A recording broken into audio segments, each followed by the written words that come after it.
He was a rising star in San Antonio's hip-hop scene. He was following in the footsteps of his cousin Beyonce.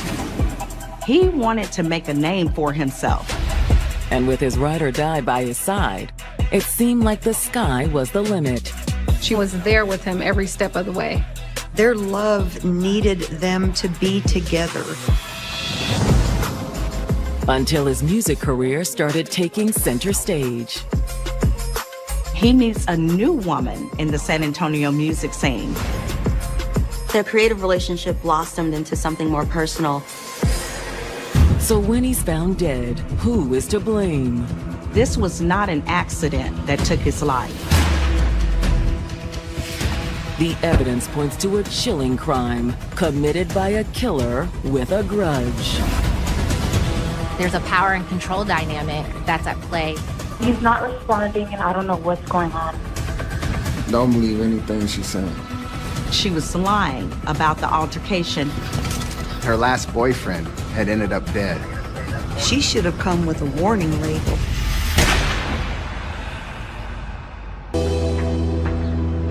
January 26, 2021, San Antonio, Texas, a once quiet mission town, has grown into the Lone Star State's second largest city.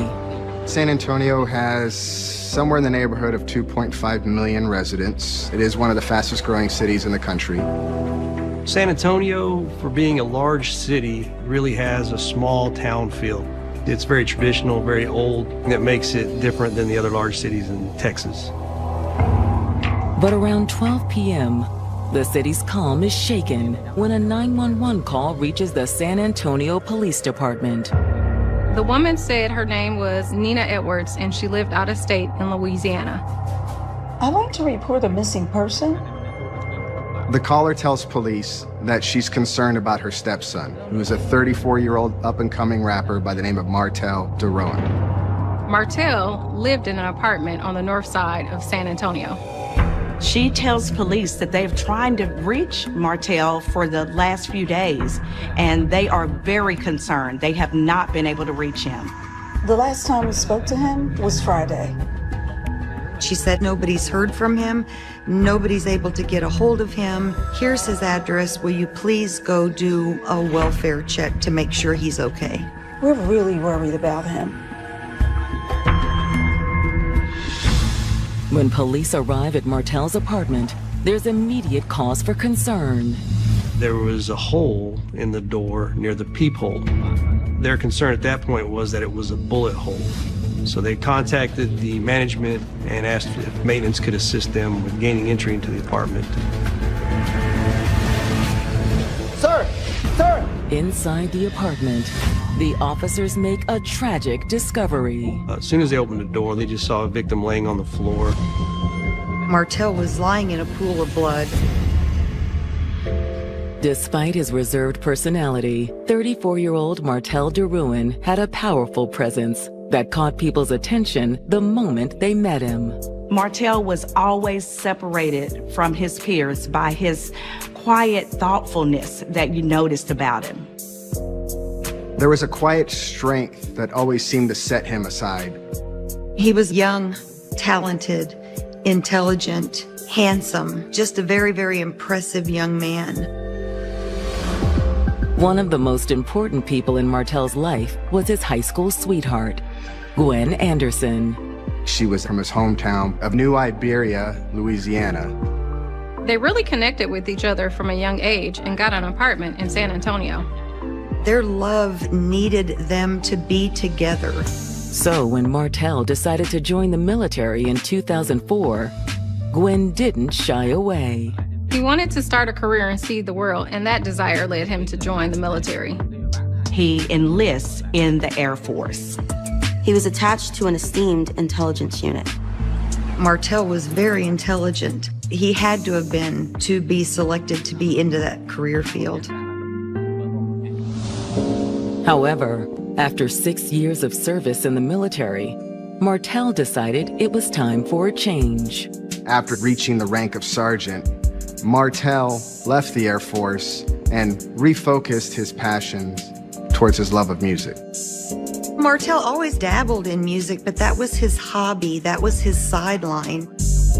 At 34 years old, it soon became his main focus in life. Martell was very, very talented, and he comes from a musical family.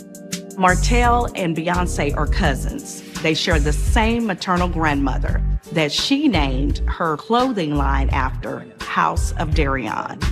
Martell began to make a name for himself in his own right in the music world. And soon, he started to gain a following of his own. In 2016, under the name Cardone, Martell released his first album. Over the next few years, he released his 2 other singles under the name of Cardone. In 2019, Martell was signed by the Sony-affiliated music label, The Orchard. His hip-hop career began to take off. But while Martell's music career was taking off, his relationship with Gwen was falling apart. Once the decision was made for him to leave the military and now make his hobby his profession, that caused some problems. I'm not okay with all these damn groupies trying to get with you. She was ready to settle down and start a family, and Martell was on a completely different page. He was just getting started in his music career. I need you to support me. The couple's differences proved irreconcilable. And after 13 years together, they made the difficult decision to part ways. They remained very close friends and stayed in touch with each other over the years, but they ceased being a couple. And so he poured himself into his music, finding solace in creativity. Through his creative outlets, Martell eventually connected with someone new.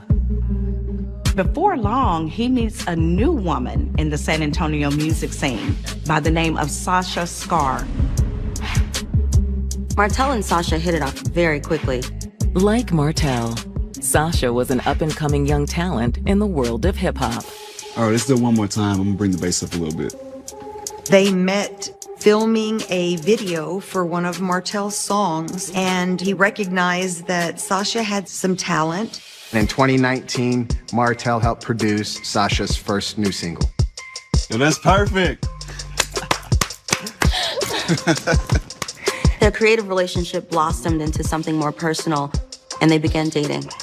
Thank you, baby.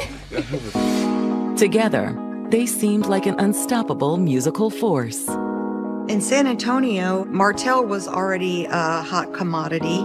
And then once he started this personal relationship with Sasha, they became like the it couple in the hip-hop scene. They were young and beautiful. Their careers were taking off. It seemed like nothing could stop them. But now, Martell's soaring career has come crashing down when San Antonio police officers find him unresponsive on the floor of his apartment. When the officers were able to gain entry into the apartment, the first thing they see is Martell DeRuan. He was lying in a pool of blood. Police attempt to provide first aid, but realize they're too late. Martell's body is cold to the touch. It was clear that he had been dead for some time.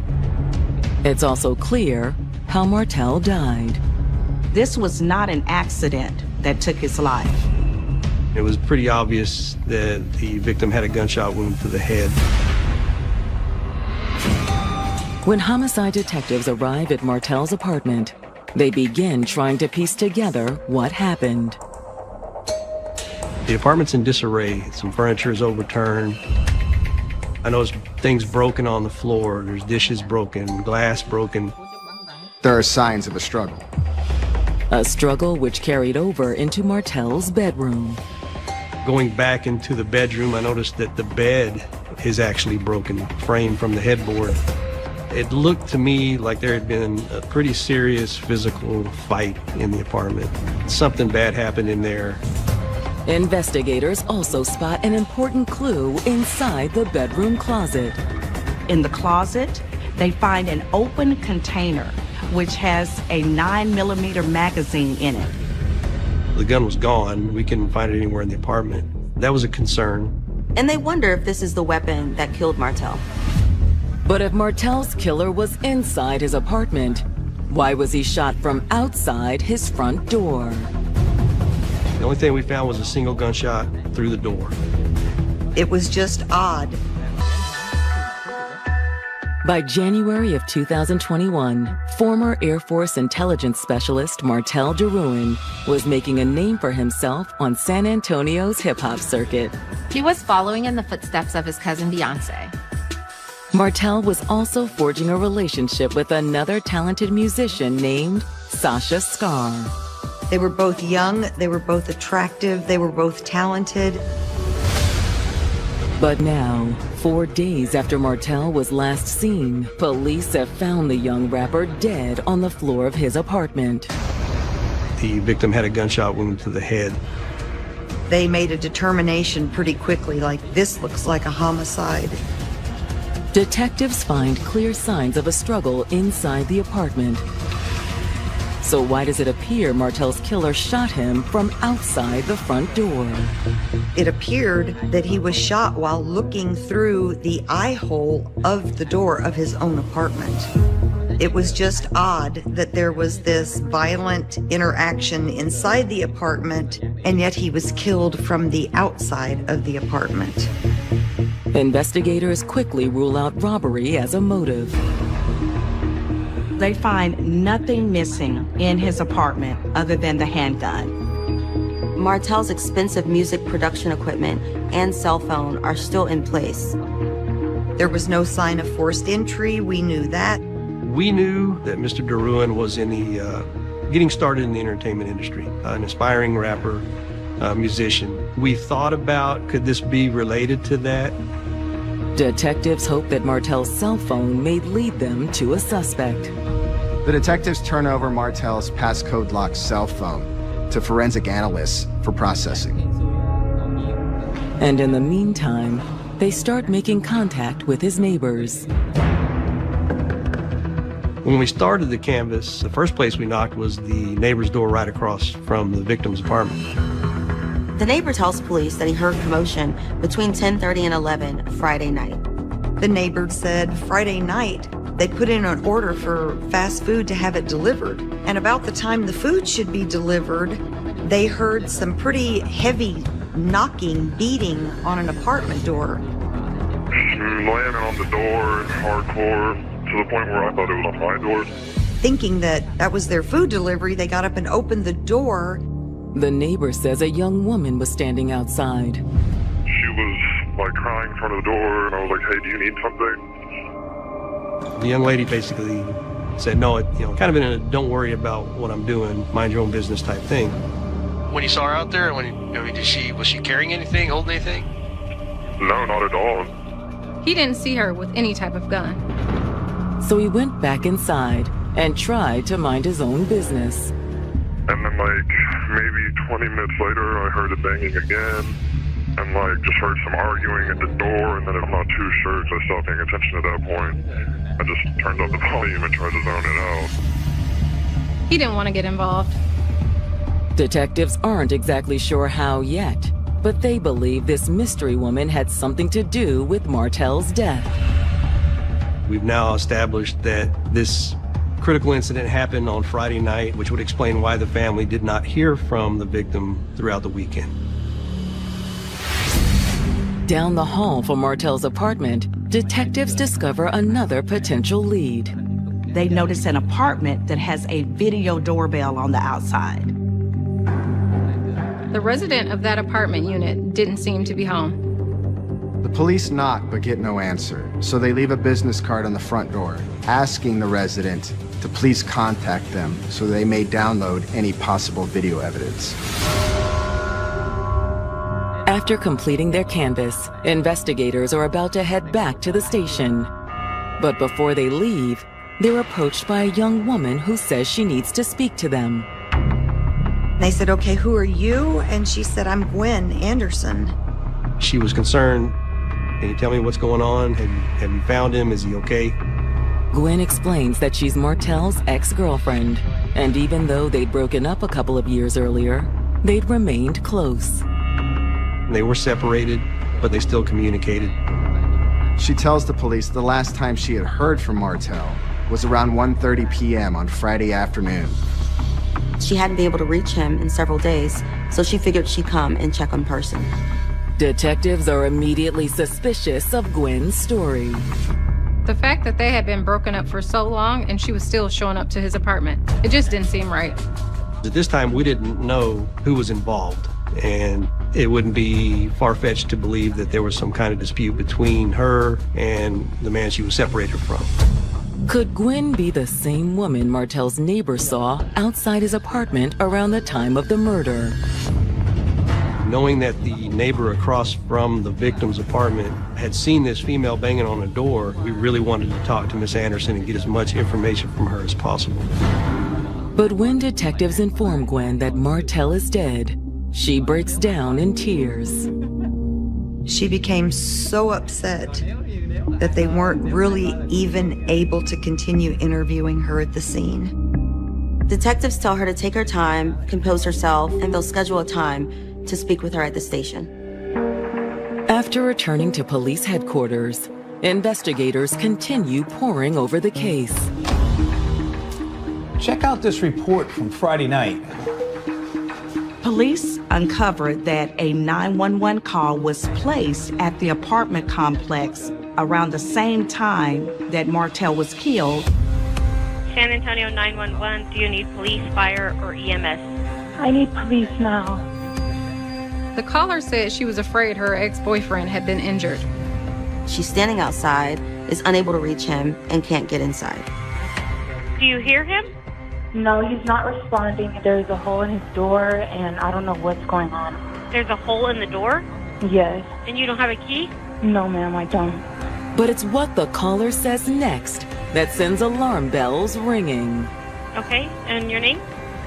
She says Antonio rapper Martell DeRuin have just learned that a woman claiming to be his ex-girlfriend made a 911 call on the night he was killed. I need police now. Okay, and your name? She says, my name is Gwen Anderson. She claimed that she needed to have someone check in an apartment because she thought he might be hurt. He's not responding, and there's a hole in his door, and I don't know what's going on. But according to the report, police eventually chalked it up to a prank call. She hangs up and refuses to pick up any of the attempts by the 911 operator to call her back. When officers responded to that apartment complex, she was gone, nowhere to be found, so they weren't able to even check on Martell that night, which is why he was not found until that following Tuesday. If Gwen had made the 911 call from that night, why didn't she mention it earlier? That was very, very suspicious to the detectives. The police are suspicious as to why Gwen Anderson failed to mention any of this. Was she trying to hide something? But when investigators bring Gwen in to ask her about the phone call, she seems puzzled. The detectives confronted Gwen Anderson with that information. She was very confused. She had no idea what they were talking about. Gwen tells the detectives she did not make a 911 call. You're telling us this is not you? San Antonio 911, do you need police, fire, or EMS? I need police now. And she said, that is not me. That is not me who made that phone call. Gwen reiterated several times that there was no way that she could ever do anything to harm Martell.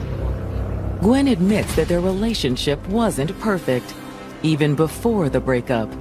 She tells them that, yes, there were problems in their relationship. He was suffering from PTSD as a result of his military service. She admits that they did have arguments that turned physical.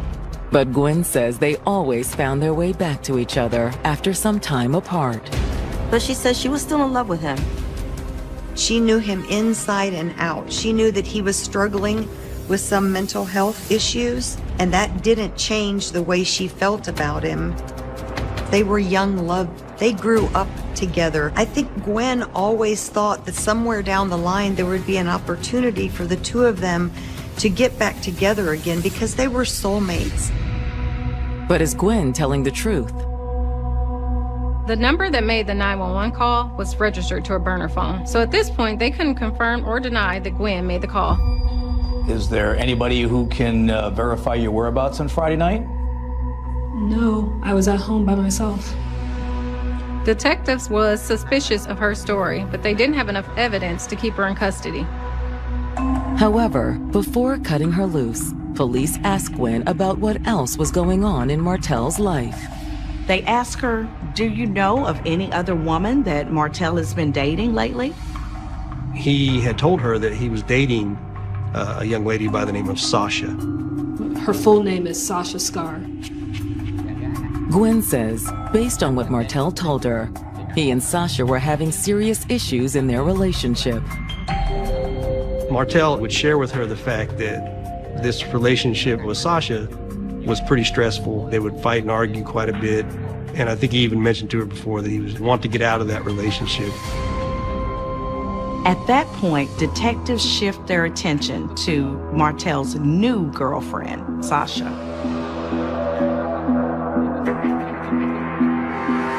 And when detectives plug Sasha's name into their police database, they make an alarming discovery. Miss Sasha is out on bond. She was... After speaking with Martel DeRuin's ex-girlfriend, Gwen Anderson, San Antonio detectives have a new suspect in his murder, his current girlfriend and music protege, Sasha Scar.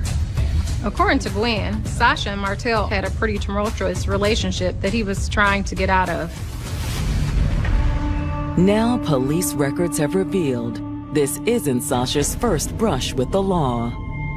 Detectives start delving into Miss Sasha's past, and they find some very disturbing information.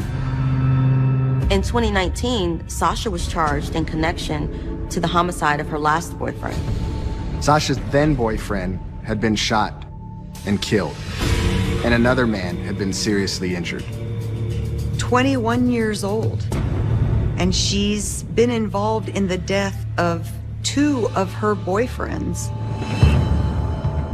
The incident report states that on November 29, 2019, Austin police officers responded to reports of a shooting near a local parking lot. When they arrived, police discovered Sasha Scar alongside her 21-year-old boyfriend, Andrew Bass, who was suffering from a gunshot wound to the chest. Paramedics attempted to perform CPR on Andrew, but it was too late. He was ultimately pronounced dead at the scene. Moments later, law enforcement received another call for help.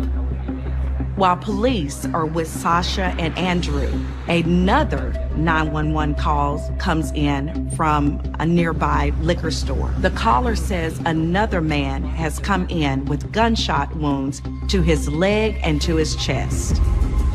While the second victim was rushed to the hospital, police questioned Sasha. Sasha told police that she had gone with Andrew to buy marijuana from a man she did not know. I was just sitting in the car, and then I heard gunshots. When she runs to see what is going on, she finds Andrew wrestling with another man. She said Andrew told her to grab the gun and the bag of marijuana. This other guy ran off and... During her interview, Sasha was adamant that the drug deal was set up by her boyfriend. I didn't know any of this was gonna happen. She said she was just tagging along. But when police interviewed the other man who'd been shot, Phil Smith, they heard a very different story. Don't believe anything she's saying. He said, no, this is what happened. I'm friends with Sasha. Here's my phone. See, she set up a drug buy. She showed up with another male. They tried to rob me. He said Sasha was in on the whole thing from the beginning.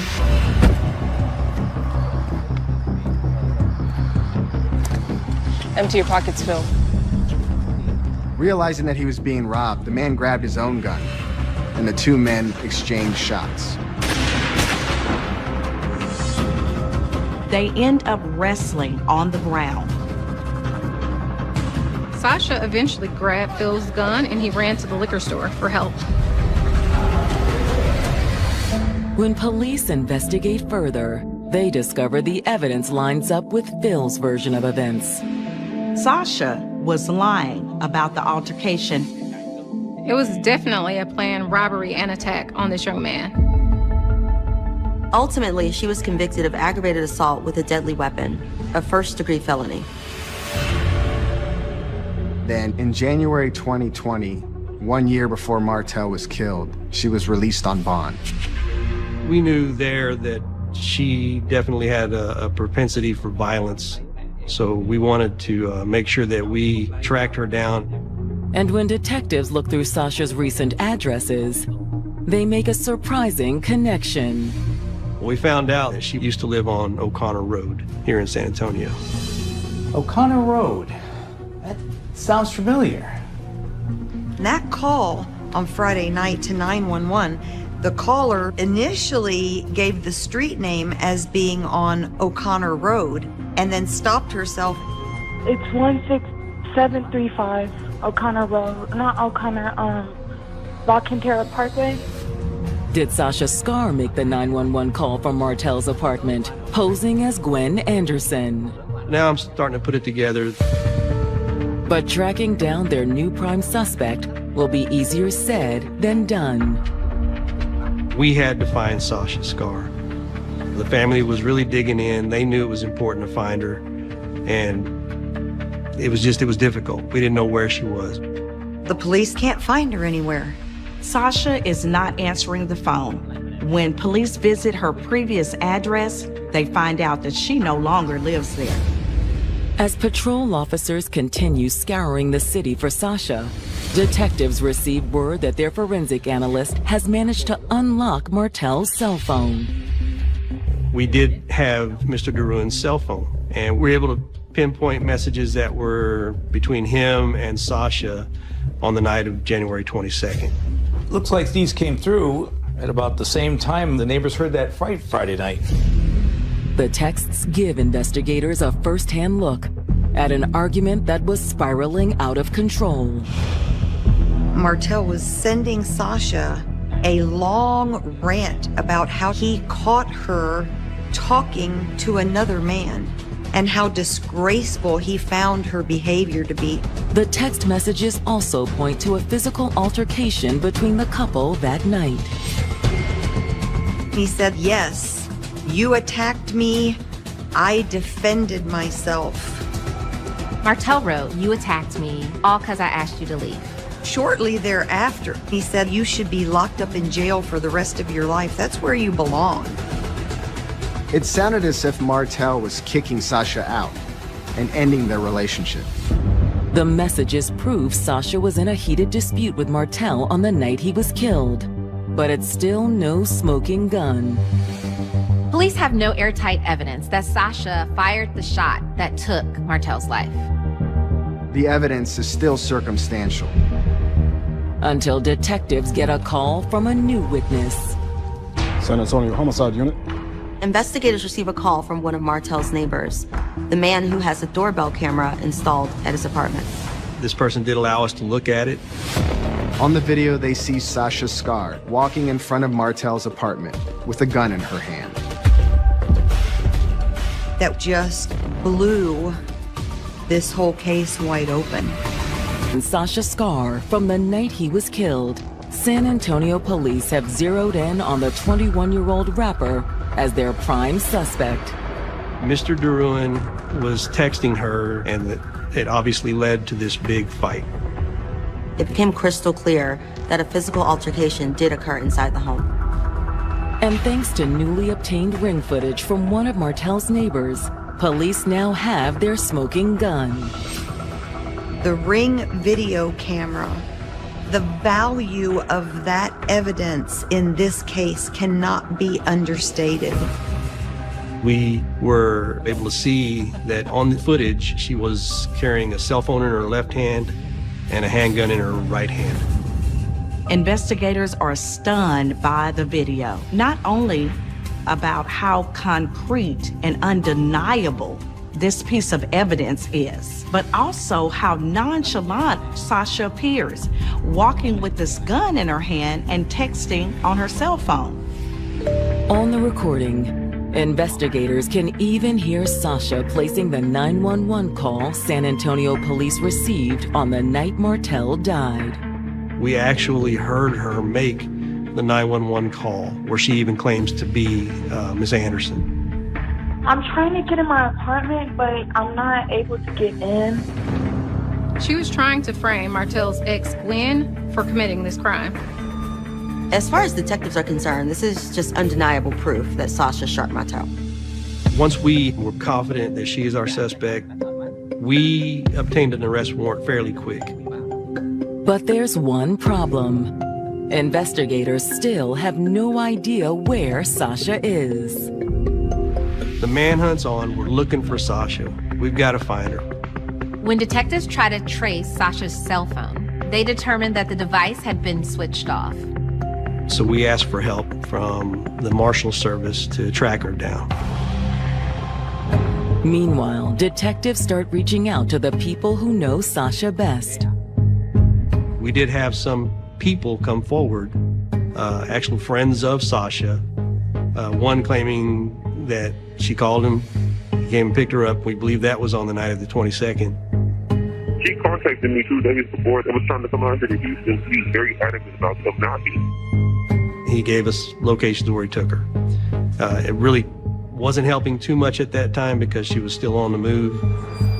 Other friends say they've been trying to persuade Sasha to do the right thing.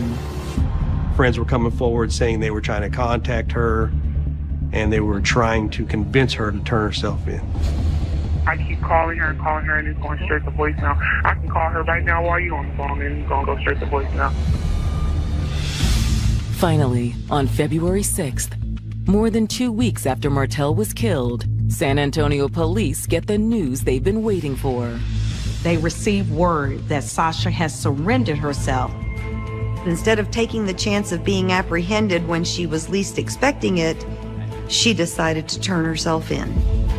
When I found out that she had turned herself in, my thought was she'd be willing to talk. She'd be willing to explain to me what happened on that Friday night with Martel. I go to the jail to meet with her in hopes that she'll provide a statement. I advise her of her rights and tell her why I'm there. Okay, tell me what happened, Sasha. But Sasha doesn't say a word.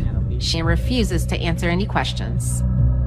She won't give a statement. She decides she doesn't want to talk to me, and she asks for an attorney. This is your chance to come clean. Give me a lawyer. Okay, if that's what you want. Yet even without a confession, investigators feel confident in the case they've built. They charged Sasha with murder. From there, it's my job now to put everything together and to present it to the district attorney's office. The family wanted justice for Martel. That's what we needed to focus on next. When Sasha's trial begins in August 2023, everyone finally gets the chance to hear her side of the story. Sasha took the witness stand during her murder trial. That doesn't happen very often, so I was kind of surprised that she did. What she has to say leaves the whole courtroom speechless. According to Sasha, Martel's death was not a murder. She never intended to kill Martel. She says it was a terrible accident. 23-year-old Sasha Scar is standing trial for the murder of her rapper boyfriend, Martel Deruin. Getting the evidence that we got was just, it was amazing. Rarely do we get video footage immediately after a crime where we've got the suspect carrying a murder weapon. But once she takes the stand in her own defense, Sasha makes a brazen claim. Sasha said she never intended to kill Martel. According to Sasha, Martel's death wasn't murder. It was a terrible accident. Sasha tells the court that the night of January 22nd started out like any other. Sasha says that they were having a good time that night, until she answered a FaceTime call from a man who wanted to discuss a music venture with her. Hey, what's up? Who is that? He's just interested in my music. According to Sasha, that call set Martell off. She tried to just brush the conversation off and just go to bed, but Martell was too upset. He wasn't having it. I can't believe you talked to another man while you're in my apartment. It's not even like that. Sasha says the argument escalated to a physical fight on the bed. She says he just jumped on her and attacked her and started beating her. She said he was hitting me, choking me to the point that I couldn't breathe. In the midst of the struggle, the bed frame broke and Martell was thrown to the ground. Sasha says she seized that opportunity to grab his gun from the closet. She grabbed the gun and ran from the bedroom into the kitchen. When Martell pursued her, Sasha says she began throwing glasses and dishes just to put distance between the two. But she says Martell was relentless.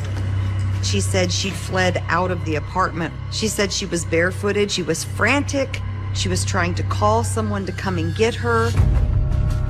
After she was able to cool off for a few minutes, Sasha went back to the apartment to get her things, but found that the door was locked. She started yelling and banging on the door, telling Martell to let her in to get her things. Martell, just give me my shoes and I'll be out of here. Sasha says that's when the gun went off. Martell! She says she never intended to pull the trigger, but somehow, as she was banging the door, a shot was fired. On the surface, Sasha's story seems plausible enough. But according to the prosecution, it's nothing but a pack of lies. They contend that Martell's death was no accident. They say that Sasha had every intention of killing Martell. He tried to end things with her and lock her out of his apartment, but she wasn't having it. Martell, open the door right now. And once she heard Martell on the other side of the door, she raised the gun, shot through the door in a deliberate act of murder. She wasn't there to get her things. She was there to kill him. After just 2 short hours of deliberation, the jury reaches a decision. They found Sasha guilty of murder. In the state of Texas, we do not have different degrees of murder. It's just murder, and that's what Sasha was found guilty of. Sasha Scar receives a sentence of 55 years behind bars. It was just a big sigh of relief for me. Of course, there is that part of some sorrow for the family, but I was happy that they were able to get the justice that they deserved. Even if justice has been served, Sasha Scar's violent actions can never be undone. I really felt for Martell. This man was truly just an innocent victim to this situation. Sasha had a lot of choices that night. She could have easily called the police and said, hey, there's been an altercation. Can you please come over here and stand by while I get my stuff? Instead, she chose to take the life of a man who was on the verge of accomplishing great things.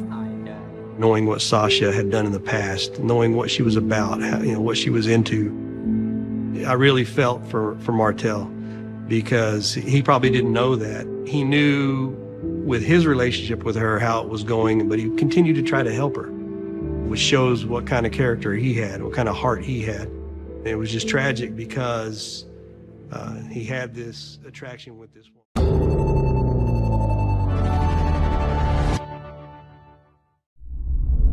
This program documents actual homicide investigations. Criminal charges are often dropped or reduced, and all suspects shown are presumed innocent unless proven guilty. Her son didn't want for anything. She was extremely loving and protective. Moms and their sons, it's that special connection. And then she met the man who made their family complete. She wanted someone there for her son. He became a father figure. They fell in love and got engaged. Would you please marry me? Yes. But they would never marry. Her throat was slashed. Blood is all over the place. She absolutely fought for her life. Please help! Was it a robbery gone wrong? You have a broken window. It looked like a burglary. Did she have a stalker? Her tires had been slashed. She would receive threatening text messages. Someone was following her. Or had she always known her killer's name? The type of wounds she had were up close and personal. If you are in a fight with someone, you're going to have some form of DNA underneath the fingernails. She also did it.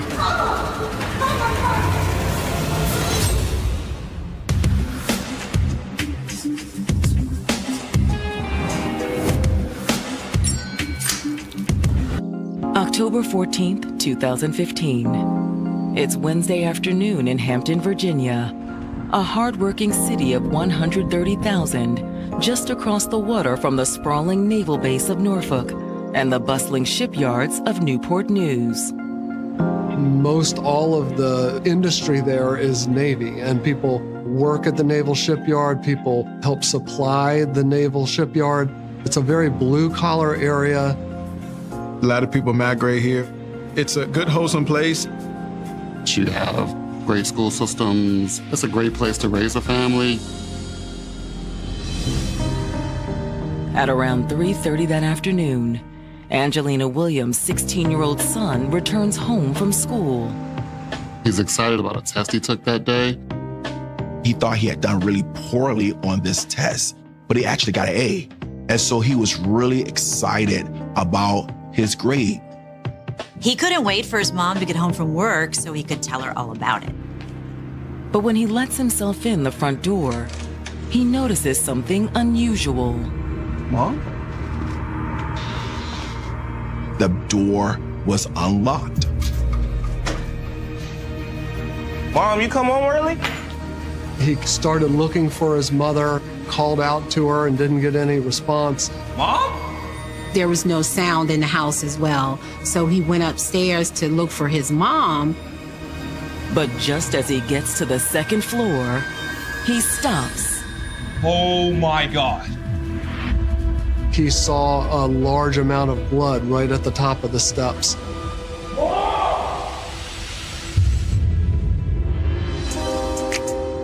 Nothing was more important to 46-year-old Angelina Williams than her son. So how are things going with you and Christina? She was a single mother. She had raised her son on her own. She was extremely loving and protective of her son. Their relationship was very close. And you know how that go with moms and their sons. It's that special connection. To support her son, Angelina worked long hours at a local warehouse store. She worked there for over 15 years. She loved that job. The job loved her. She was known by many of the customers that frequented the place. And her coworkers had become her extended family. They build up this close-knit bond just based on a sense of pride, a sense of camaraderie. They got together on weekends, they had fun. They talked about everything, their children, the different challenges that they had in life. She did have a village, a collection of people that you can go to. Thanks to that support and the steady income her job provided, Angelina was able to raise her son in a stable and secure environment. She was able to save up enough money when her son was in maybe the 7th grade or so. They got a townhouse. He didn't want for anything, but Angelina worked very hard to provide that life for him. But there was still one thing missing. She's been a single parent for a while, and it's just been her and her son. Until, in 2013, Angelina met Willie Smith. It was a big step in the right direction because she was checking so many different boxes of her life. She had job stability, her son was doing good in school. So everything just started to line up. They ended up moving in together. Would you please marry me? Of course. They were together for about a year before they were engaged to be married. He became a father figure to her son. Oh, Willie, You like it? it's beautiful. The type of mother that she was, she wanted someone there for her son. More importantly, Angelina finally had someone of her own. This is someone that she wanted to spend the rest of her life with. Now she has this opportunity to feel special. Everything aligned, everything was looking promising. But now, Angelina's son has come home to find the front door of the family's Hampton townhouse unlocked. Mom, you come home early? And blood at the top of the stairs. Oh my God.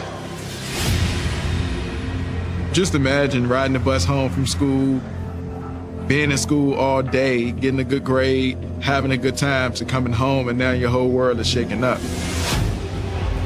And it's about to get far, far worse. He made his way to his mom's bedroom, and there he found her. Mom! Mom! Her son found his mother in a pool of blood. Please, no! After years of raising her son alone, Angelina Williams had finally found a partner to make her family complete. They were starting to build a life together. They were engaged to be married. Would you please marry me?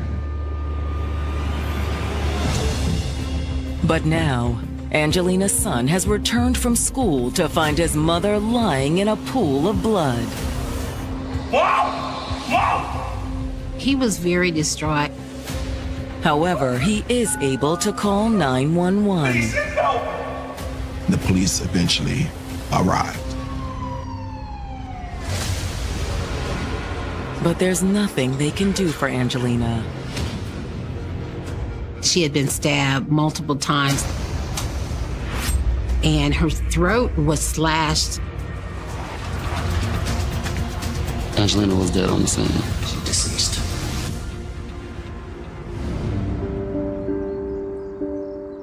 The news is more than her son can bear.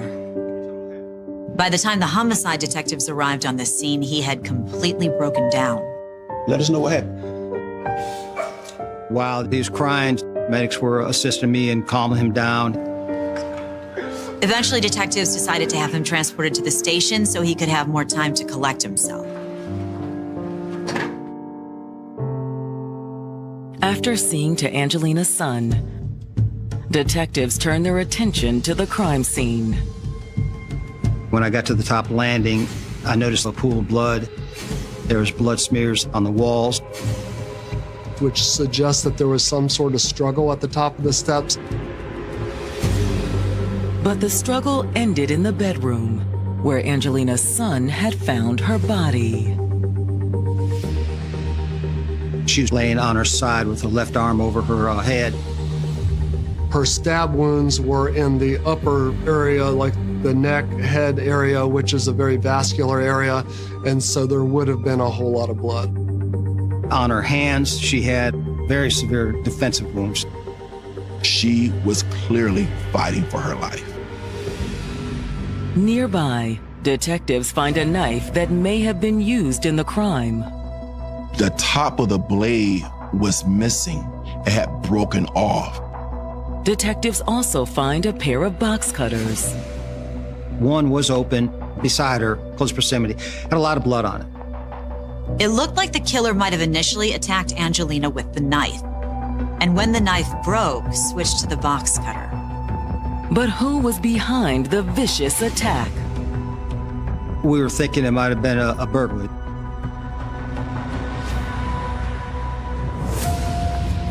When detectives make their way downstairs, there are clear signs of forced entry.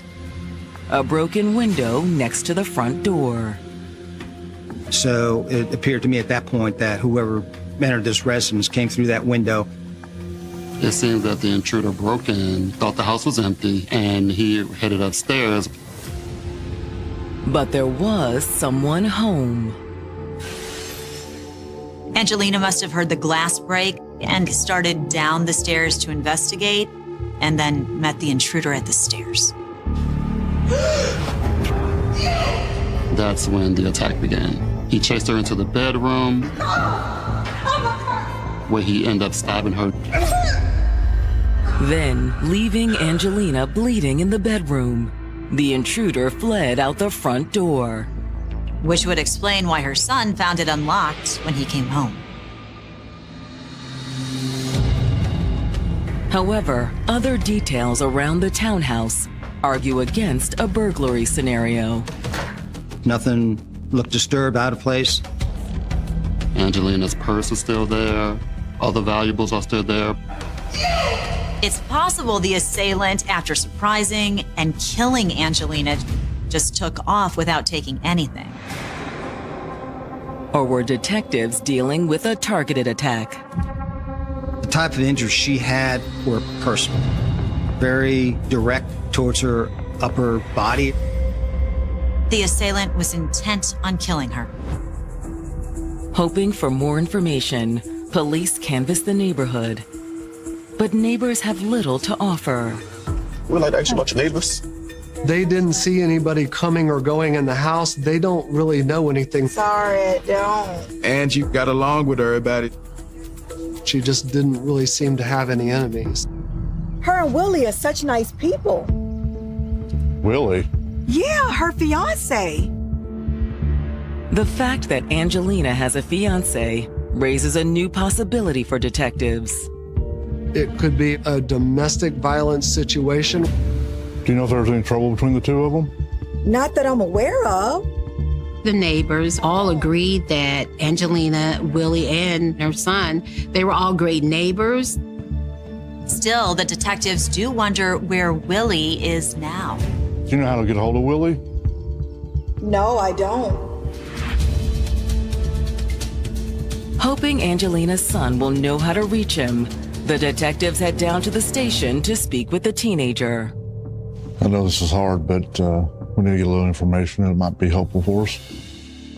In the interview, it was clear that Angelina's son was still distraught over his mother's death. He got hysterical a couple times, wanting to know what happened to his mother. How could this happen? It was a bad nightmare to him. That doesn't make any sense. He was unsure why Mom was home that early during the day. Normally she's at work. She didn't tell you she was coming home early? I was trying to get some information on anybody that he might suspect had issues with his mother. And the teenager may have an answer. Angelina's former fiance. Angelina's son said that her and Willie had broke up. He had been kicked out of the house for about 2 months prior. They argued, but... He mentioned that there were arguments. They ever do more than argue? Not really. But he does say that some strange things had recently started happening. His mom was concerned that someone was following her. Her tires had been slashed a week or so before this homicide. He wasn't sure if it was somebody in the neighborhood or somebody from work. She got concerned that somebody else might have been coming around, maybe stalking her, watching her from a distance. He tells them that his mother may have had a stalker. Her son said that not long ago, someone had slashed his mother's tires. She was nervous, she was scared, she wasn't sure if somebody was following her. And whoever it was knew where she lived. It happened to her at home before she left for work. She walked out that morning and her tires were flat. She had no knowledge of who might have done it. As far as her son knew, she did not report it to police. However, the possibility that someone was stalking Angelina could explain how the murder occurred.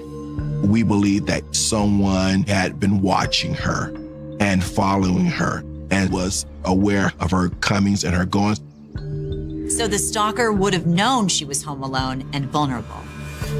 But that still didn't explain why Angelina left work early that afternoon. She normally got off of work at 4. Mom, you come home early?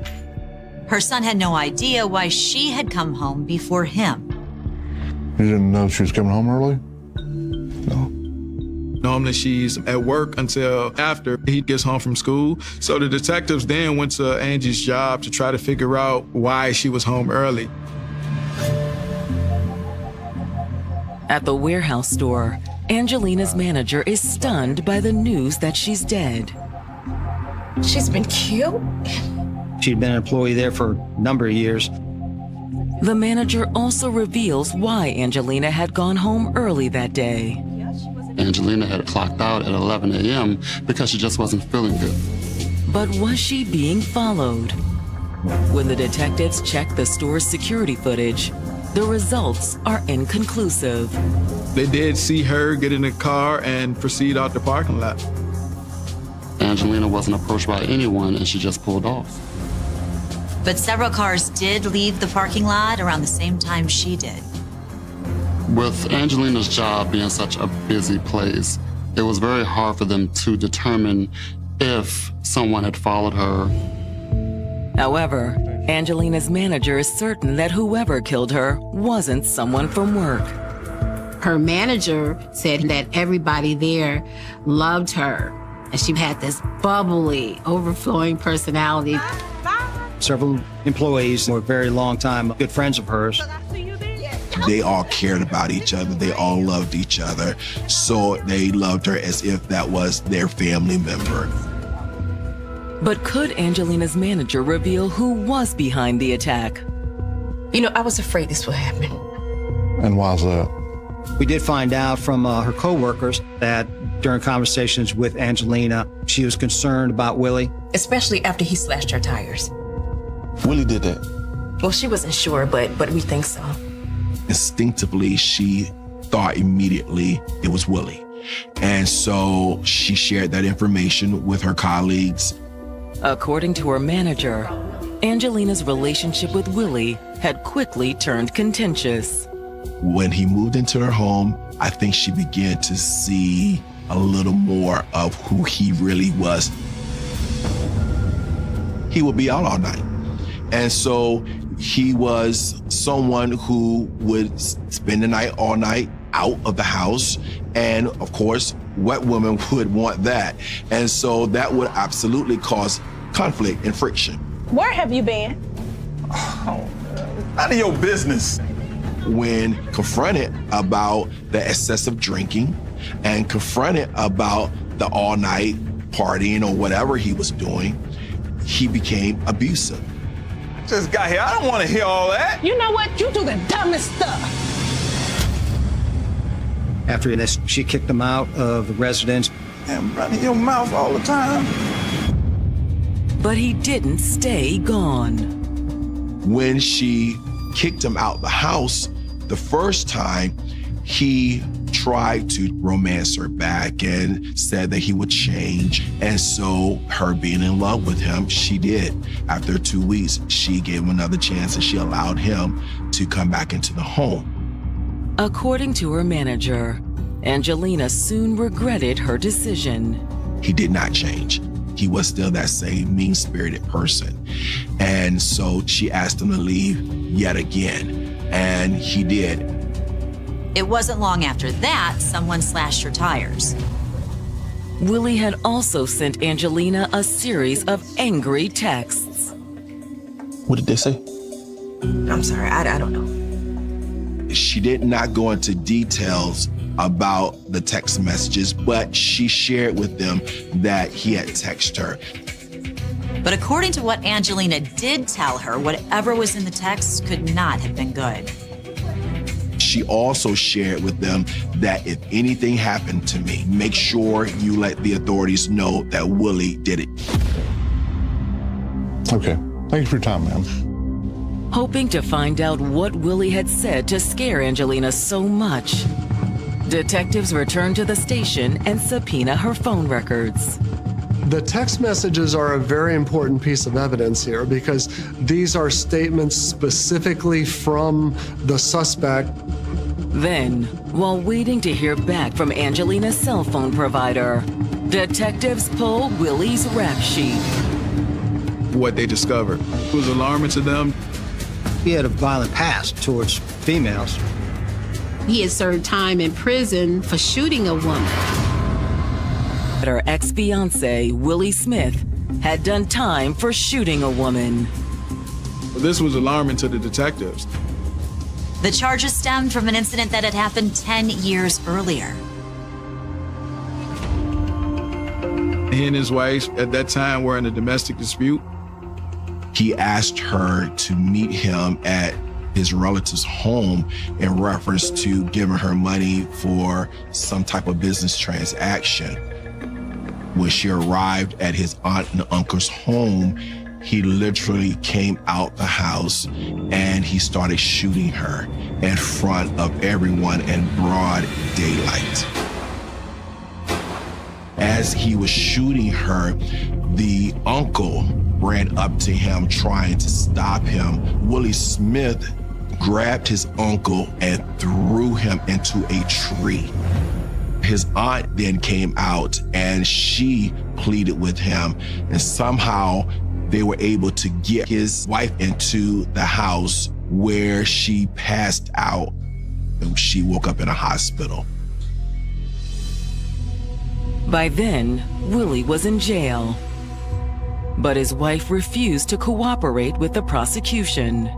Even though he was an extremely violent husband, she was of the mindset that she did not want her children to grow up without a father. Prosecutors in a case like this are often hamstrung by the victim's willingness to testify. Without his wife's cooperation, prosecutors were forced to cut a deal with Willie. The only thing they could do to salvage the case was to plead the case down. He pled guilty to malicious wounding. Malicious wounding is a general intent crime. So I only have to show that that person assaulted someone, and as a result of that assault, that person suffered some type of wound. He was sentenced to 6 years. He was released in 2013. Shortly after, he met Angie and began to start a life with her. Willie's violent record convinces detectives they're on the right track. But it's not enough to charge him with murder. It's a very circumstantial case because we didn't have any videos to show him walking in the door, walking out of the door. No eyewitnesses to tell us, hey, I saw him do this. However, the record search did give them the grounds to bring him in. Come to find out that he had an outstanding failure to appear warrant from York County. Detectives also hope that forensics will give them more evidence to tie Willie to the murder. When we did the autopsy, they clipped her nails, and when they clipped her nails, they sent it to the lab. They hope to find Willie's DNA under her fingernails. If you are in a fight with someone, and even if you have small fingernails, but you scratch that person and you are able to somehow get skin, you're going to have some form of DNA underneath those nails. The autopsy also reveals the vicious nature of the crime. The autopsy confirmed that she had at least 19 stab wounds. She had a lot of defensive wounds on her body from the attack. When they did the initial x-rays of her body, they located a broken off knife blade in her upper chest area. She was stabbed with such force that the handle of the knife came off and was lodged in her. The medical examiner was able to remove it and was able to match it with the knife that was found at the scene. This was a crime of passion. It was very, very brutal. Now all the detectives have to do as bring the man they believe responsible to justice. While waiting for the DNA results from the autopsy, the detectives focus on finding Willie. With the help of cell phone technology, detectives are hot on Willie's trail. We did what they call a GPS coordinate with the phone company, and we were able to get indications that the phone was active. Detectives head to the coordinates the phone company provides and locate Willie's vehicle. It was parked behind a church, and this church was approximately a block away from where his mother actually lived. When they approach, they find a man asleep in the driver's seat. We woke him up and took him into custody.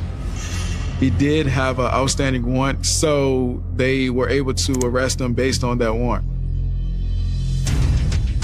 But when detectives get Willie into the interrogation room, he refuses to talk. He said, "I'm not saying anything until my lawyer's standing in front of me." You don't still about anything? Even though he had invoked his right to remain silent, Willie had plenty to tell detectives. There was a cut on his forearm. He clearly had been in a fight. Finally sit down with her former fiancé, Willie Smith. They're all but certain they found her killer. The detectives noticed that he had a cut on his arm. Don't worry about that. I got that from you guys arresting me. He said it happened when we were putting handcuffs on him. What was interesting with that was the handcuffs go down by the hand and the wrist. These marks were further up between the wrist and the elbow, so they looked like they were actually nail scratches. We know that there was some type of physical altercation. How we know that is because she had defensive wounds on her body. We'll get you a lawyer if you don't want to talk to us, but we're going to get DNA first. Hoping to confirm that Angelina made the scratches on Willie's arm, the detectives obtain a sample of his DNA to compare with the samples the medical examiner took from under her fingernails. Because they were fresh scratch wounds on the forearms of Willie Smith, we know that there was probably tissue and probably blood that was underneath the fingernails of Angelina. And so as a result of that, DNA will absolutely be present.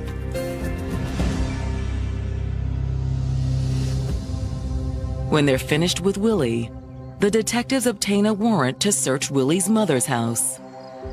That's where he's been staying, and detectives went out there to search for possibly any bloody clothes, any weapons.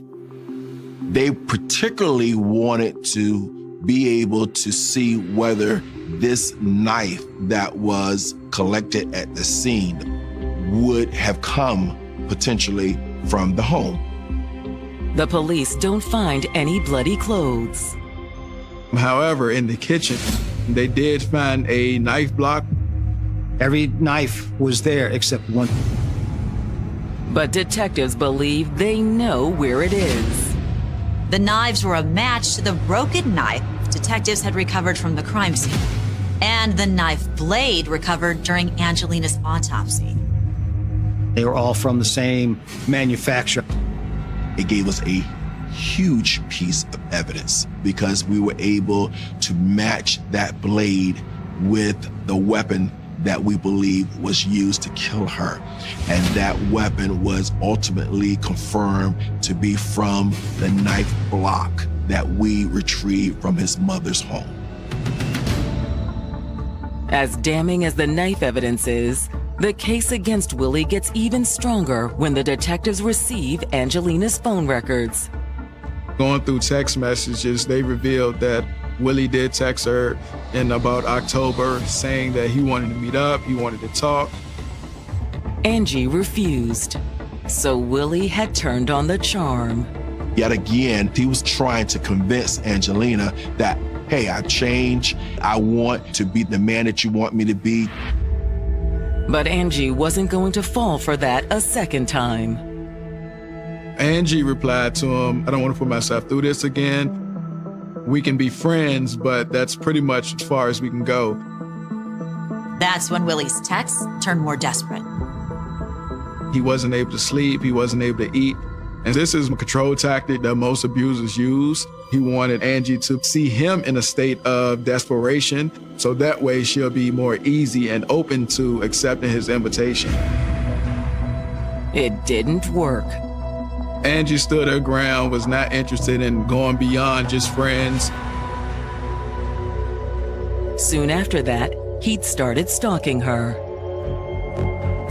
When the tires got slashed, she told him that she was going to call the police. And he told her, if you call the police, there are going to be consequences to that. And then Angelina threatened to do something even worse than calling the police. She said that she was going to call his mother. He pleaded with her, hey, please don't tell my mom, she'll kick me out.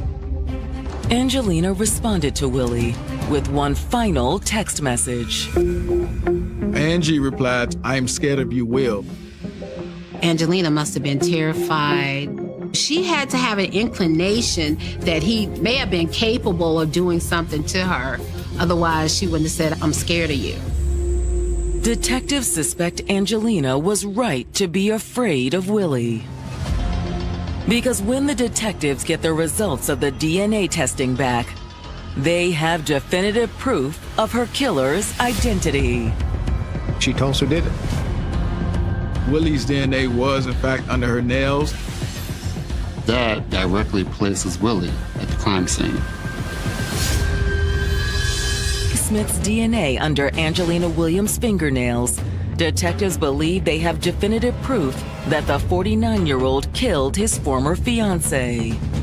We were able to place Willie Smith at this crime scene based upon DNA evidence. She had not been with him for 2 months. There would no longer be DNA under fingernails for any other purpose. She absolutely fought for her life. It's enough for the police and prosecutors to finally charge Willie, who was already in jail on an outstanding warrant. We got the warrants for first-degree murder and breaking and entering with the intent to commit murder. When Willie goes on trial on October 7th, 2019, Angelina's friends and family fill the courtroom. Her brother, her family members, her mom, her dad, they were all there. Her colleagues, her co-workers, they showed up. The community was very upset. They wanted to pay their respects, kind of wrap their arms around her son and, make sure that her son knows that she was loved. In contrast, Willie's side of the courtroom is all but empty. Not one person showed up with the exception of his mom. She came for a few minutes and then she eventually left. So his family knows that he is a very brutal, malicious person. Willie's brutal nature is also the focus of the prosecution's opening statement. This was a typical domestic violence motive. What the prosecutors believe happened was that Willie Smith committed the murder out of anger, vengeance, out of jealousy. We believe that he was following her and that he was tracking her and that he was actually stalking her because on that particular day, she came home early. She wasn't feeling well. We believe that she got into the bed to lie down. According to the prosecutors, Willie had broken in soon after. We believe he entered into the home through a window pane that was broken out. Inside, he'd made his way to the second floor, armed with the knife from his mother's kitchen. It was clear what his intentions were that day. He was there to kill her. Once he got upstairs, there was Angelina. What I believe occurred is he initially encountered her and surprised her. And that's when he attacked her with the knife.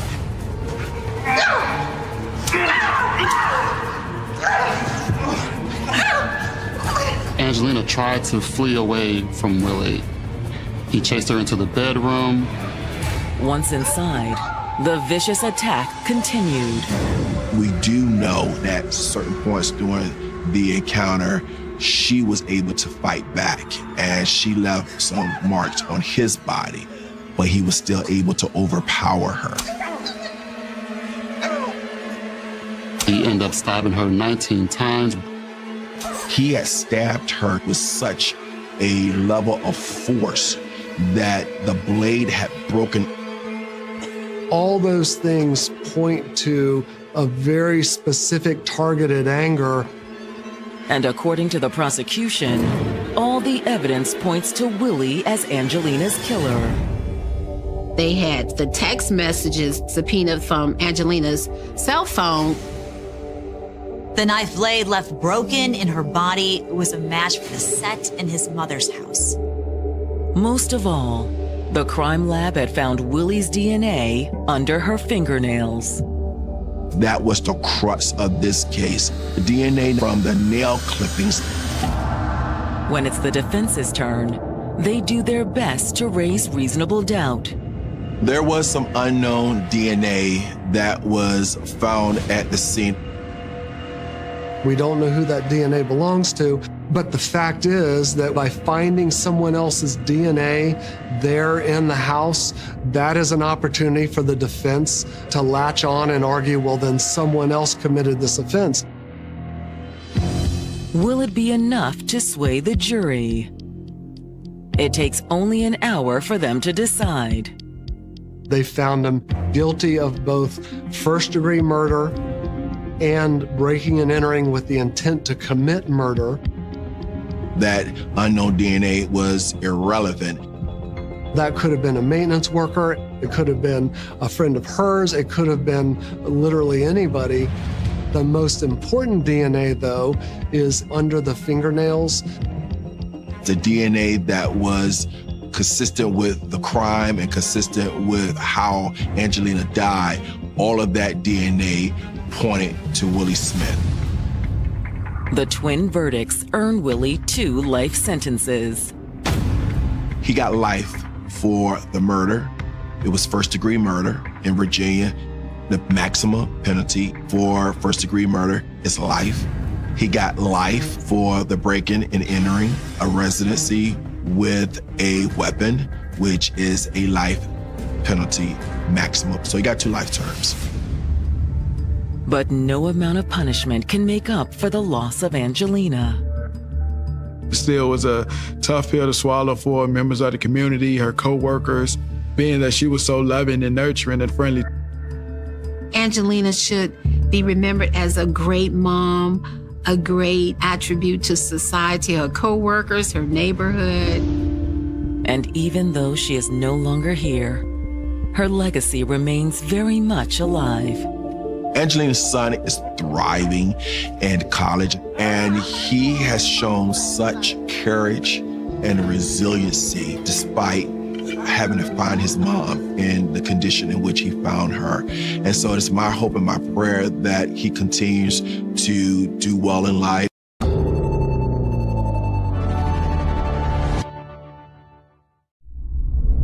This program documents actual homicide investigations. Criminal charges are often dropped or reduced, and all suspects shown are presumed innocent unless proven guilty. Had absolutely no enemies. Every direction that detectives looked, they could not find anything. Years go by as her killers walk free, until investigators determine enough is enough. We decided that it was time to think outside the box. Police put together a sting operation. It was a great moment. Then, just as quickly as that moment came, we were back to the nail biting. I was kind of in the bottom of my stomach, like, oh shoot, this is like really not good. Okay, he's driving off. Not sure what happened. September 29th, 2004. On this cool autumn night, most residents of Westminster, California are sound asleep. Westminster's a smaller bedroom community, about 11 square miles. It is about 5 to 10 miles from the beach. It can be busy. It can also be a quiet city. But at 3:30 a.m., the typical quiet night is interrupted by a disturbing 911 call from 17-year-old Ryan Gerges. Ryan Gerges called in a panic to say that he had been attacked. Sir, what happened? Two guys just jumped in my house, and then they tied me up and they put me in a closet. Are they gone now? I don't know. I'm running to the neighbor's house. Ryan is frantic because his mother, 55-year-old Harriet Gerges, may be in danger. My mom was inside the house, but they probably beat her up and took her or something. I don't know. I didn't want to stay around. He doesn't know what to do, so he grabs his phone and he runs out of the house. Aren't you concerned about your mother? I am concerned about my mother. That's why I don't want to go in there and have nothing on me. So, like, don't make me have to kill you. Don't get your mom killed. Ryan says, I was in fear for my life. I was in survival mode. If it were me, I'd be very concerned about my mother. I want you to go back to your house. I know, but I don't want to go back and have them there and they sue me. We'll be out there in a minute, okay?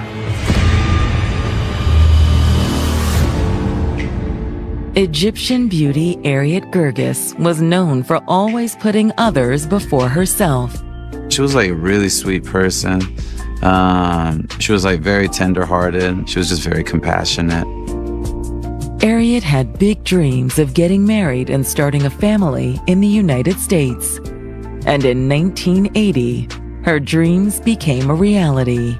Friends and family of Harriet in Egypt said that they found a nice young man that they wanted to set her up with, Magdi Gerges. Magdi Gerges checked all the boxes Harriet was looking for. He was handsome, he valued education, and he shared Harriet's dream of building a successful family here in the United States. The two wasted no time tying the knot. The marriage itself was arranged, and it occurred within 2 weeks. After the wedding, the couple moved to Long Beach, California, where they were blessed with 2 sons, Richard and Ryan.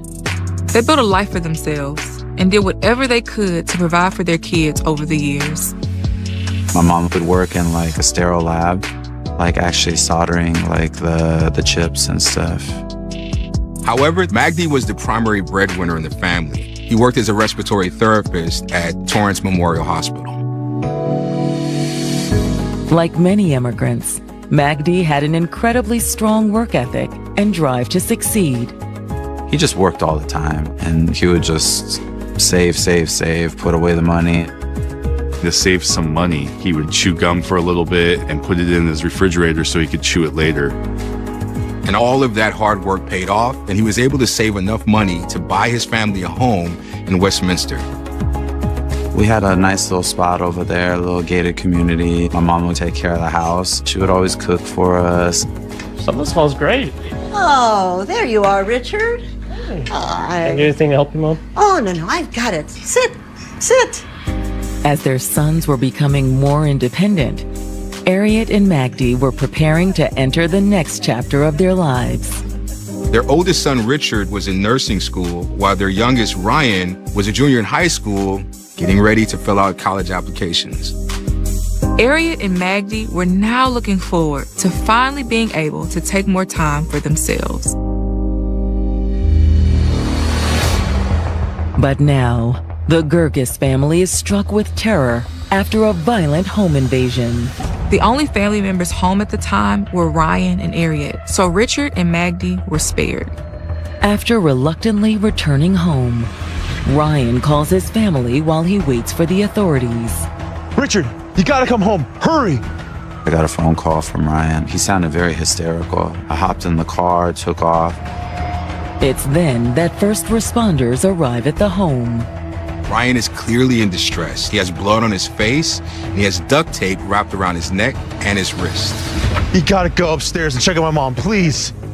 After ensuring that Ryan isn't seriously injured, police officers head inside to check on his mother. Officers enter the home with weapons drawn, but once inside, it's eerily quiet. Upon entering the master bedroom, officers make a horrific discovery. Harriet Gerges is in a pool of blood. She's been stabbed to death. To the United States, Harriet Gerges had achieved the quintessential American dream with her husband, Magdi. The couple had 2 sons and built a home for their family in Westminster, California. But now, police have just found Harriet brutally stabbed to death in their Southern California home. Harriet wasn't just stabbed to death. She was nearly decapitated. We're gonna need homicide down here. We'll secure the scene. Authorities' next objective is to tend to the 911 caller, Harriet's son, 17-year-old Ryan Gerges. Ryan had several pieces of evidence still on him, including duct tape, so he needed to be processed by our forensics. First, his hands were bagged. Hey, what's going on? Where's Mom?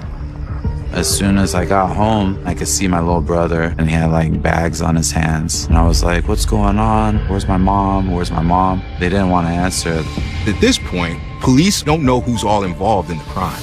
Please, come with me. And then they ended up taking me and Ryan to the police station. Moments later, homicide detectives and CSI arrive on scene to investigate. When they go into the master bedroom, there's blood everywhere. And the bed next to where Harriet's body is found is filled with stab marks, as though the assailant stabbed her over and over and over again in a vicious rage. She had been slaughtered.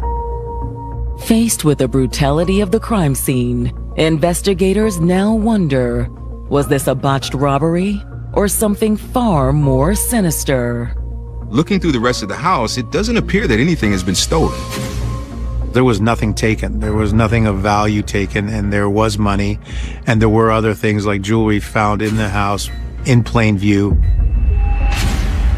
On top of that, there's no signs of forced entry, and the family lives in a gated community that requires a code just to get in. To be killed and stabbed in such a violent way sends a different message. Harriet was killed by someone who knew her. Hoping to get some answers, detectives head back to the station to speak with the Gerges brothers. They decide to put Ryan and Richard in separate interrogation rooms.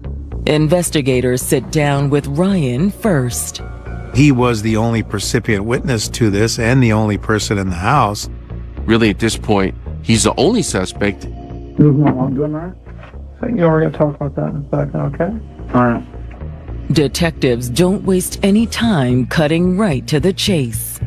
Did you have a chance to check on your mom before you ran the house? Nah, I didn't have a chance at all because I was thinking like survival mode. He was just afraid of what he might find behind the closed bedroom door. But now, Ryan is ready to clear his name and tell police everything. It did make me feel uncomfortable by the questions that they were asking, but I was the only other person in the home during that time.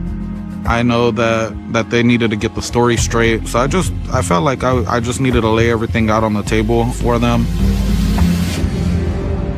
Ryan says it all began around 3:20 that morning. I woke up to the door opening. I thought it was my mom or something. And then one of them put their hands over my mouth and they were like, don't say anything. Don't say anything. What the? Shut up, kid. And then I also felt something like in my mouth, like gloves. So I bit down on the hand. And then like I jumped up and then like they both like pushed me and then I fell over. I got slammed on the floor. My hands were duct taped. They also wrapped duct tape around his mouth so he couldn't speak. I noticed that the person that had tied me was taking off his gloves to grab like some shoestrings. Then they used his shoelaces to wrap around his wrist to reinforce the duct tape. I was bound at this point, and then I was thrown in the closet. That's when Harriet, awoken by the commotion, ran into the room. Oh, please don't hurt my son. You can have anything you want. When I was in the closet, I was still able to see a little bit. My mom came and then the guy like put tape over my mom's mouth and everything. And she was resisting him, but my mom was resisting him. And then I took her somewhere. He saw his mom being escorted off by the other suspect into her room. After that, things went quiet. When I was in the closet, my heart was beating real. I couldn't really hear like every little small thing. But after a few excruciating moments in the closet, Ryan heard a familiar noise. He heard footsteps that sound like they were walking away, and then a car engine starting outside. I was like, it's either now or never, like, you know, if I'm gonna get out. If I broke free, have the tape off me and all that. I told myself that I needed to just run to my cell phone right away and then just run out of the house and then call 911. After Ryan's story, detectives no longer believe he had anything to do with his mom's death. It's obvious he was just another victim. Although one of the assailants Ryan described wore a mask, he claims to have gotten a closer look at the second attacker's face.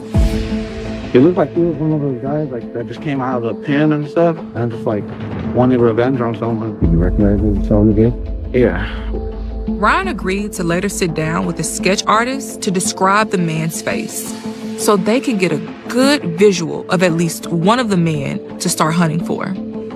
With their suspicions of Ryan dissipated, detectives finally tell him about his mother's demise. I'm sorry to have to tell you that your mom did pass away. We're obviously going through the process of trying to do everything we can to make sure we find the people that are responsible for this. I just couldn't believe it, and it was just really tough when I heard that. In a separate interrogation room, they deliver the tragic news to Ryan's brother Richard as well. Before we go on, please, I deserve that.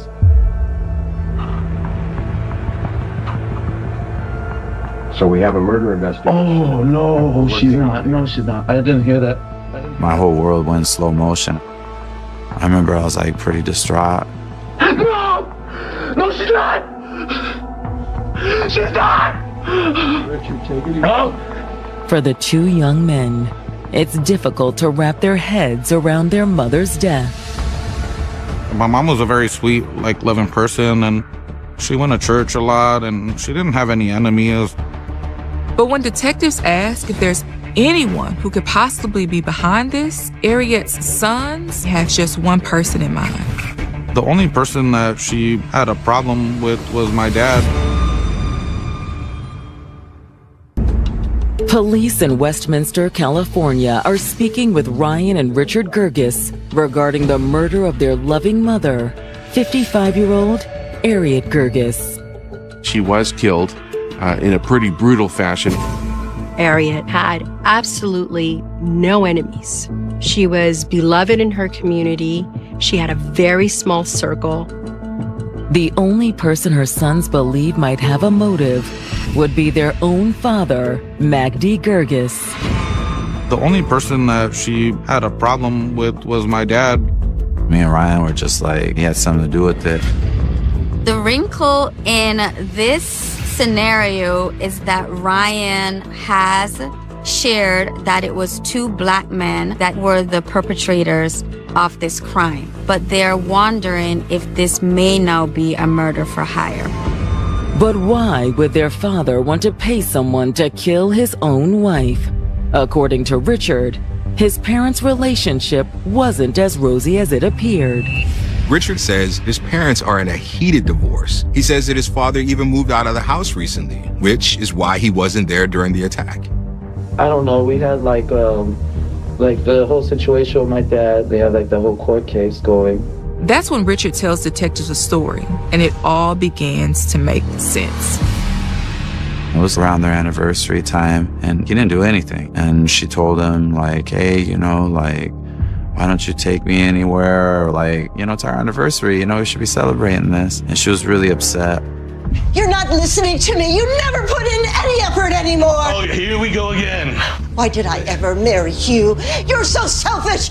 In response, Magdi did something that no one, including Harriet, could anticipate. He got really upset and ended up punching her in the face. Magdi had actually abused Harriet for years, but it had never been this bad. I walked in and I'd seen my mom. She had tears coming down, and I saw my brother. He was like, Dad hit her, Dad hit her. Oh my God, Mom. This has gone too far. I confronted him. He just told me to stay out of it. So I ended up taking her to the hospital.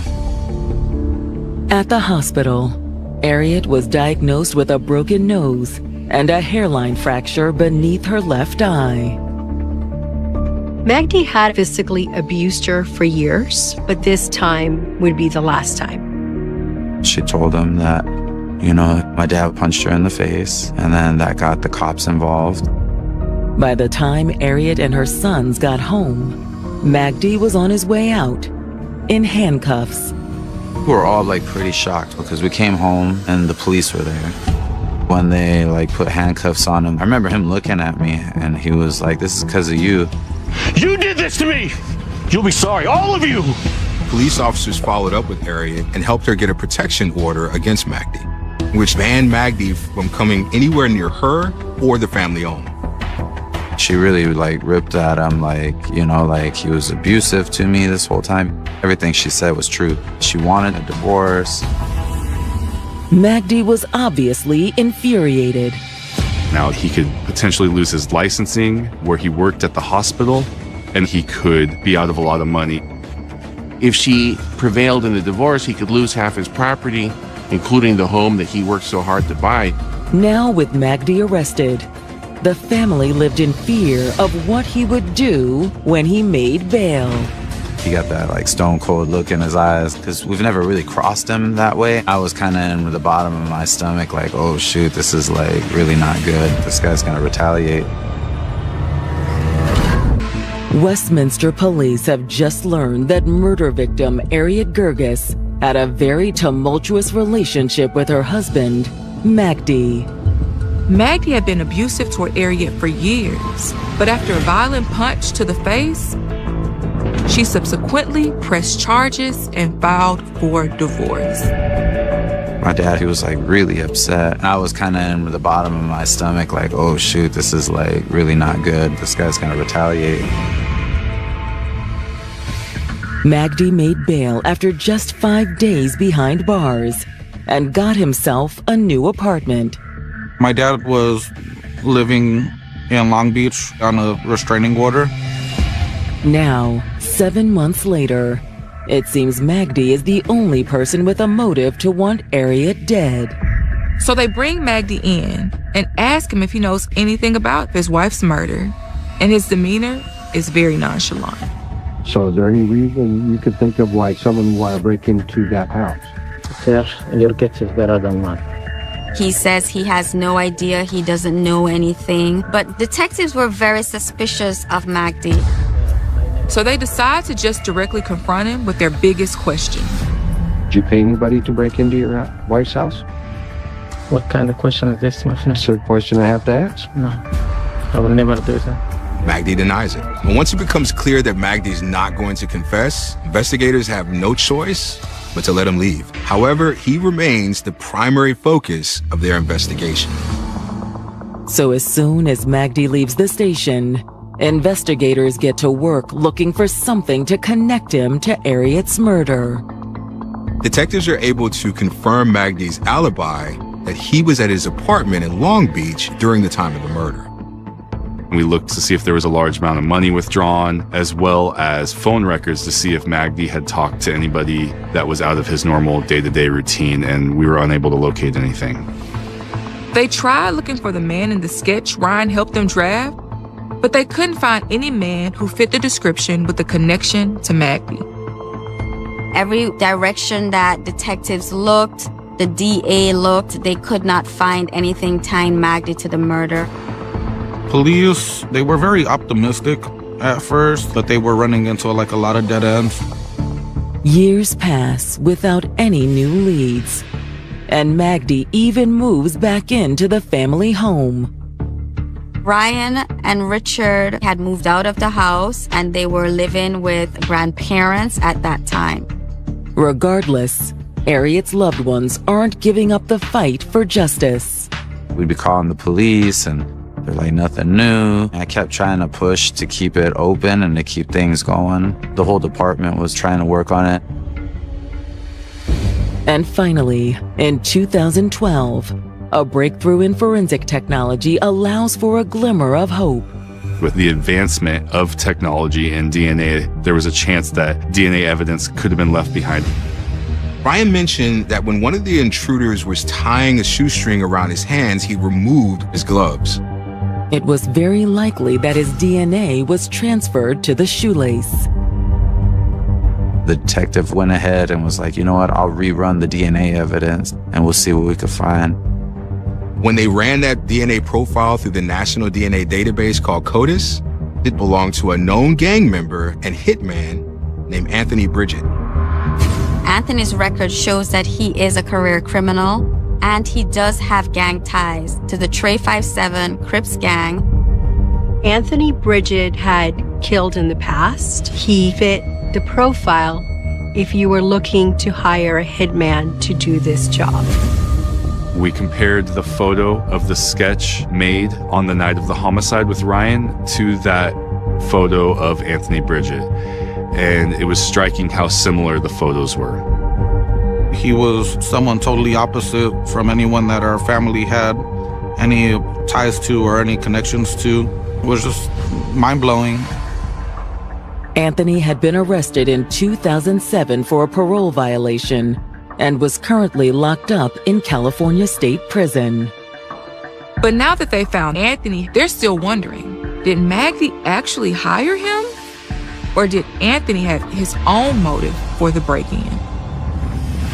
Desperate for answers, detectives take a trip down to the prison to meet Anthony Bridget in person. They're hoping that once they present all of the evidence they have on Anthony, he'll flip on Magdy to save his own skin. Several of our detectives went up to interview him. Unfortunately, he didn't say much information. Anthony refuses to give them any intel on Magdy or his mysterious accomplice from the night of the murder. He's not talking. You know how it is with gang members. Snitches get stitches, right? With Anthony a dead end, investigators must find another way to get the truth. So they meet with the district attorney's office to come up with a plan. We decided that it was time to think outside the box. We came up with an idea. If we posed as a friend of Anthony Bridget, who we knew was involved in the killing, and asked Magdy for more money, then we would confirm that our suspicions were true, that this was a murder for hire. At that point, only two things could happen. Magdy could call the police and complain he's being harassed by gang members, which is what an innocent man would do, or he could react by paying them off.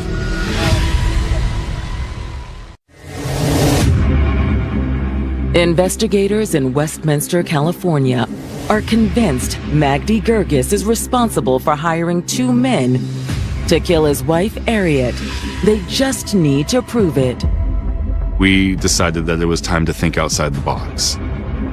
They recruited two police officers from Long Beach who were on gang details, who knew how the Crips dressed and how they talked and how they behaved. We set up surveillance and made the decision to have them confront Magdy at his home. As Magdy returns home from a shopping trip on January 30th, 2013, the stage is set. The undercover officer who's leading the investigation using the pseudonym D Money confronts Magdy. Check her out, man. My uncle locked up in the pen right now. We approached him about killing your wife. How? What I'm saying, we don't care about what the thing is. We want to get paid for it. Magdy is not sure how to respond, but he doesn't back away. So they said, listen, you need to just give us $5,000. Magdy doesn't take the bait right away, so the undercover officers put their phone number on a piece of paper and tell him to call them the next day about the payment. Give me a call, man. That's my number. Just give me a call tomorrow about $5,000. Pick me up tomorrow. This was all recorded on video, taking the piece of paper with the phone number.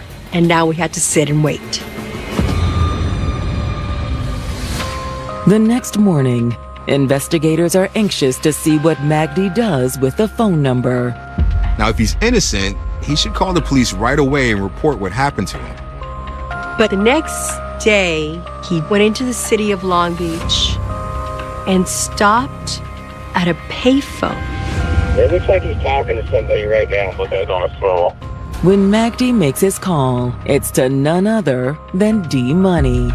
And we were able to not only watch Magdi make the phone call from the payphone, but listen in through the wire of the undercover officer. Magdi manages to call, and then all the confirmation we were waiting for was spoken. He said, "I already paid." Problem is, my boy's locked down in the pen like I told you yesterday. So, we're just trying to get paid just to keep it hush. You know what I mean? I told you got paid everything. This is the first time that Magdi has admitted to making any type of payment in connection with his wife's murder. Now we knew we were right. As the undercover officer plays along, Magdi shows his true colors.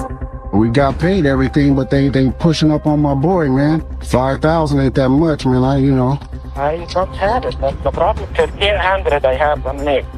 Magdi once again showed what was most important to him, which was money, and began trying to negotiate down the $5,000. It was a great moment. Then, just as quickly as that moment came, we were back to the nail biting. Because the next thing he did was asked who the middleman was.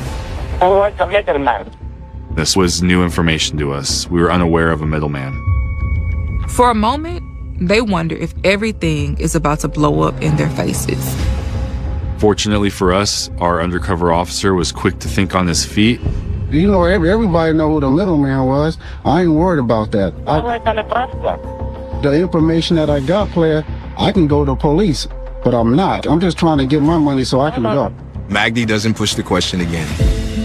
Once we had the confirmation that this was a murder for hire and there was a middleman involved, the next step would be the exchange for what we considered to be hush money. You gonna bring 1,500? Okay. All right. All right, I'll see you tomorrow. 1 o'clock. 1 o'clock. Bye. Now the last question, will he actually pay up? The next day, an entire team of undercover officers meet at the location to wait for Magdi. We weren't sure if he was getting cold feet to go to the meet or not. Eventually, Magdi shows up and the undercover officers go over to meet him, and they chat for only a moment before things get real.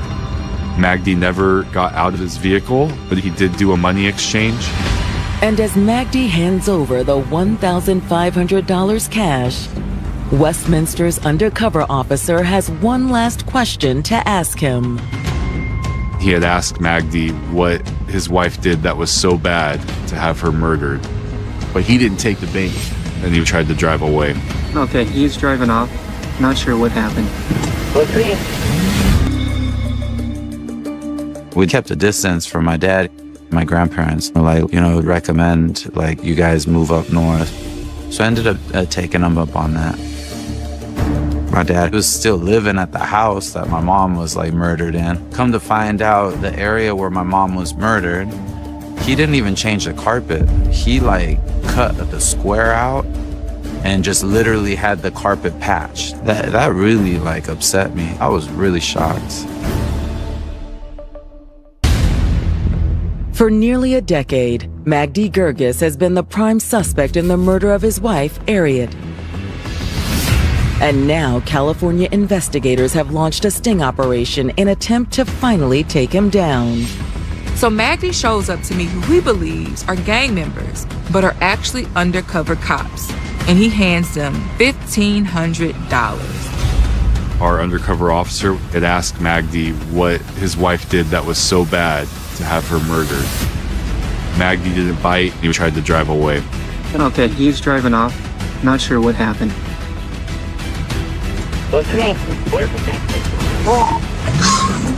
They didn't need his answer. They still had more than enough evidence against him to take him down.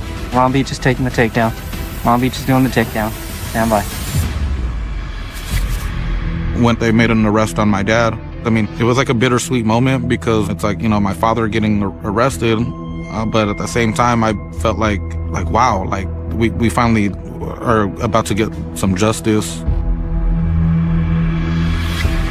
Back at the station, Detectives put Magdi in an interrogation room, and he immediately plays the victim. He becomes very agitated, crying. My wife problem is not solved yet. And we consider the husband as a suspect. You know why I know why you're suspect. You paid somebody to do this, and we know you paid them. Detectives here are pushing for a confession, or at least for Magdi to realize that he has incriminated himself. I'm not hired anybody. We recorded it. No. There's an old saying, even the dumbest fish won't get caught if he keeps his mouth shut. And this man did. He maintained that sort of silence throughout. To try to squeeze a confession out of him, the Westminster police think outside the box once again. They bring in their secret weapon, Magdi's son, Ryan Gerges. We believe that by utilizing Ryan as an interview tactic to confront his father, that maybe his father would break down and give us information. Both boys had not been speaking to their father since the death of their mother. They had moved out of the house. I'll step outside for privacy. Is that you? What's wrong with you? You forgot that? You don't even look the same. You don't look like the same person at all. And that's actually the first time that I confronted my dad about everything. And I sat there and I drilled him. I told him, like, how can you do this to our family? And I can't believe it. And he just opened up with like a sob story. How can you still live in the same house that a murder had taken place in? How can you... It's not easy, but I have no other choice. What are you talking about? You have different choices in your life. You had a choice not to hurt me and Richard. You had a choice not to hurt your wife. Unfortunately, he just sat there and denied everything and said he had nothing to do with it. I was loving you, caring for you, believe. No, you did not care for me. Okay, I can die now, and I know that my son doesn't want to see me. Thank you. It's okay, my son. You're gonna be my son forever, in my heart, okay? Can't do this no more. Thank you. I did walk away because I felt like my blood was boiling, but I just felt like I just got something off of my chest that day. Even without a confession, police have enough evidence to charge Magdi Gerges with capital murder.